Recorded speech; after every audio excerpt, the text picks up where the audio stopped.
President Trump lodging a very serious accusation at his predecessor. Is the 45th president obsessed with the 44th? Let's discuss now. Michael Eric Dyson is here. He's the author of Tears We Cannot Stop, A Sermon to White America. Thank you so much. Thank you for having me. Let me just get your overall reaction to this story of what happened on Saturday. It's pretty astounding. I started my newscast by saying, let's not sit here on television and pretend that this is normal, and people at home pretend it's normal, and they try to do this pretzel logic. This is not normal. The President of the United States does not usually do stuff like this, and shouldn't. Not by any measure. This is bipartisan craziness in the sense of people from the left and right have said, this is not normal. This is not what we expect of a leader, the most powerful man in the world. The inability to have deferred gratification or the discipline to impose upon oneself. You know what? Don't say everything you think. Now, a lot of people have thought crazy things. So Donald Trump is channeling what their inner ego, their inner self is about. But the problem is there's no facts. There are no facts to match what his suppositions are and his assertions. So when he just spews this, he is just using Twitter as a means to display his paranoia, his presumptuousness, and his obsession with Barack Obama. He can't let him go. That's what I was going to ask you. What is he said, he claims that his words were that the former president wiretapped Trump Tower. They're spinning it now, saying, oh no, it was the administration, or that was he said, president, and then the evidence to that he didn't mean the administration, he said sick. Sick. That's right. Sick. This is like Watergate. So he was talking about comparing the former president to Nixon, saying explicitly that he was sick. He also said that the former president ordered the raid on Yemen with the Navy SEAL that was killed when President Trump ordered him himself. Why can't he get this? This president's like under the bed. Oh yeah, he thinks he's going to grab him in the middle of the night. Like, what's going on here? He's the boogeyman. But here's a man who made us believe that Barack Obama was the boogeyman. Here's a man who spent years of his life trying to convince America this guy is illegitimate, he is ill-informed, he's ill-conceived, and he tried to retroactively abort him from the womb of democracy. Now he's calling him Richard Nixon. That's the sheet calling the rice white. Here's a guy who is incapable of acknowledging that the paranoia is his own. Richard Hofstadter talked about it in the 50s, the paranoid style in American politics. And this is the living embodiment of what he's speaking about. And Donald Trump's obsession with the very man he thinks is inferior. If he's so bad, if he's so messed up, if he's so illegitimate, why are you obsessed with him, as the streets might say? And the preoccupation with him is the ruin of American politics. Yeah, this is what the thing I said about him under the bed. That was a piece in Politico about President Trump's Obama obsession. Says there seems to be a true sense that in Trump's mind that Obama is practically sitting beneath the floorboards of the West Wing, chipping away at his presidency. And then Stephen King had this to say after the weekend, this Twitter storm. He said, Trump should know Obama never left the White House. He's in the closet. He has scissors. Well, that's Stephen King, who was gracious enough to give me a nice word for my book. Here's the thing. He's not under the floorboards. He's in his mind. He's Muhammad Ali. He's in his mind. He's already rattled the cage of Donald Trump. And now the guy he claimed to be inferior and illegitimate is now at the center of the American political imagination, according to Donald Trump. And the paranoias only grow. And the delusions that attach to that paranoia are pretty scary. But here's the problem. He is the president of the United States of America. He's castigating his own intelligence community.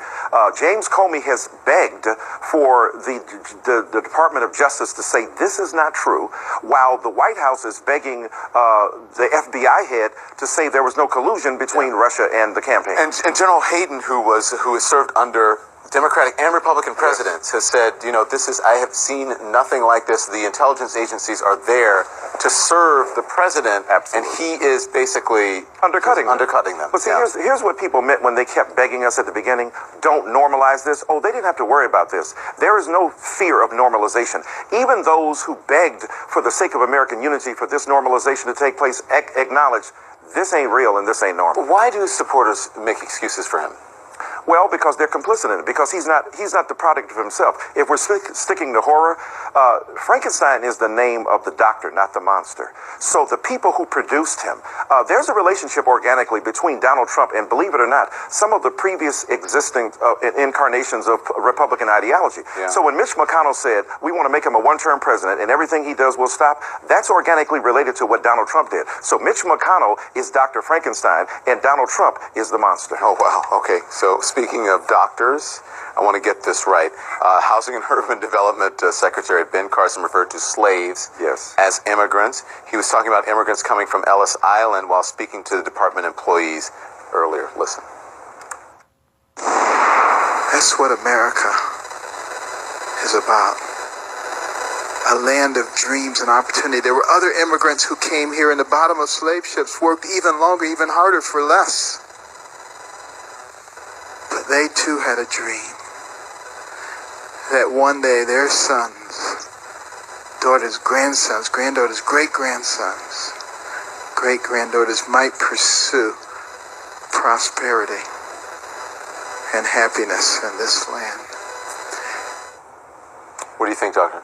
Who knew that Martin Luther King Jr. was enslaved in America and speaking about his dream? This is one of the most atrocious acts of historical revisionism that one might imagine. Again, from a man who is at the height of American political power, at the apex as the Secretary of HUD.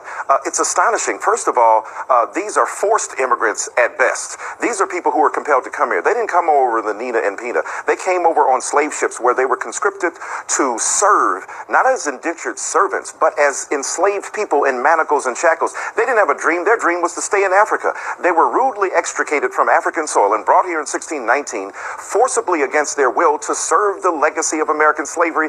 And Dr. Carson has turned them into willing immigrants who came here in search of a dream. You know, one of his advisors, personal advisors and friends, is Armstrong Williams. And when I read this, I texted Armstrong. He called me back, and he said, Don, he's referring to involuntary immigrants. And then he also directed me to his radio show tonight, which Dr. Carson was on, and he explained it this way. I think people need to actually look up the word immigrant.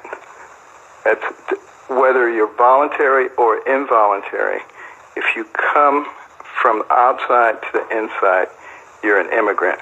Whether you're legal or you're illegal, you come from the outside to inside, you're an immigrant. Slaves came here as involuntary immigrants, but they still had the strength to hold on.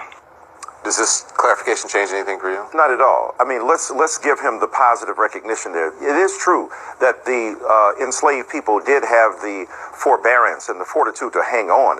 But again, to confuse the matter by suggesting that there was a relationship between immigrants who came here from Eastern and Western Europe, Poles, Jews, Italians, Lithuanians, and the like, and Africans who were brought here in chains is, as the great philosopher Mike Tyson would say, ludicrous. It is just astonishing that Dr. Carson, a well-known neurosurgeon of the highest order, would then try to work a kind of surgery on us where he confuses us with terms. And if terms mean nothing, then they have no meaning. And to say that they are involuntary immigrants, to be sure, but immigrants suggest a kind of willfulness, an agency exercise toward a particular goal. They were not engaged in the act of coming here with their own, if you will, volition. It was against their will. And I think Dr. Carson has distorted the entire process. They weren't looking at the Statue of Liberty going, things are going to be great for us. Exactly right. Thank you. Thank you, sir. Always a pleasure. What's the book again? Tears We Cannot Stop. We Cannot Stop. Yes, sir. Thank you. Thank you so much. All right. We're going to continue this conversation and more with our group of panelists when we come right back. Involving whether or not there's a First Amendment question. I imagine that those issues will be addressed by the courts in appropriate fashion, as they should be. Green card and visa holders are exempt. The preference for Christians is gone. Syrian refugees no longer indefinitely banned, but the government has made a case that the ban is needed to prevent terror here. So it doesn't give a clean bill of health, because there's still going to be issues raised that relate to due process and relate to the First Amendment about whether or not there are free exercise of religious issues there, but they'll be challenged in the courts, and the courts will rule. John, people still don't like it, but this is a very watered down version, and I think the president feels that this makes him feel weak because he had to water it down so much. Well, I think he probably feels that, but I think they should have read the decisions that we already had from across the country in the Ninth Circuit before they wrote this. Yeah. For one thing, no one has said exactly why what we've been doing in terms of extreme vetting before this didn't work. And this proposal still has an attack on Muslims. It's a ban on Muslims. It basically admits they were wrong about. You think it's going to hold up in court? No, I don't think so. And it's very interesting. In the report, it says we don't want you to have a TRO. Basically, we don't want a temporary restraining order. We don't want you to stop at the day it starts. We're all going to be at the airports again. We're all going to protest it. Okay. And we're going to be in court, and it's going to be frozen again for similar reasons of the first one. And I'll be here, moderating a discussion between you two gentlemen when that would be fun. I don't think Thank so. you. Hello, it's a new administration. It'll be tested. It'll be found to be just fine. Thank you, guys. Thank you, gentlemen. Okay. I appreciate it. Up next, Dr. Ben Carson, the new housing secretary, defending explosive comments he made today about slavery.